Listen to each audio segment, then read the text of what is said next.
I don't have time to think.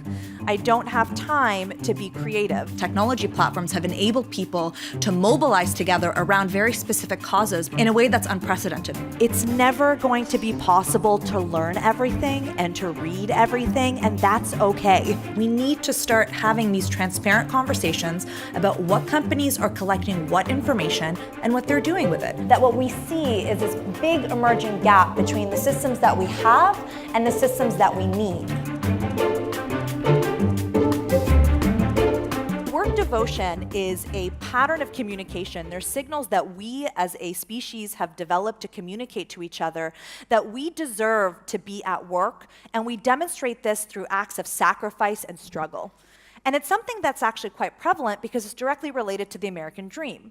So you have unrealistic worker ideal myth that kind of sets the standard. You have an American dream myth that tells us you just have to work hard enough. We've developed social rituals to communicate how important we are based on how hard we're working. And then we have a method of, we have productivity and creativity that are kind of intermixing in a new way of working. There is a disruption of trust structures that I think is unprecedented in terms of what we can believe by individuals that are supposed to have the public's best interest at heart. Mark Zuckerberg has a very specific idea of the role of technology in people's lives. He has a very specific idea about what privacy should look like, in his opinion. And that idea is driving the evolution of his algorithms, of his products, of his platform that impacts 2 billion people. So again, I think it's very important for us to recognize that these tools that we're using have belief systems. So modern technology has become the manifestation of the things that we believe and the way that we view the world. Because economic growth isn't just going to be solved by more technology. In fact, more technology without the proper design for a human-centric experience is probably going to result in a lot less jobs anyway. I refuse to apologize for the fact that now being a predator has become harder because they're at risk of being called out on Twitter.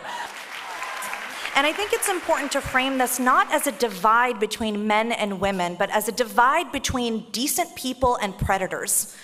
This is not about men, this is not about women. This is about people who follow the rules and people who systemically abuse power and knowingly do so.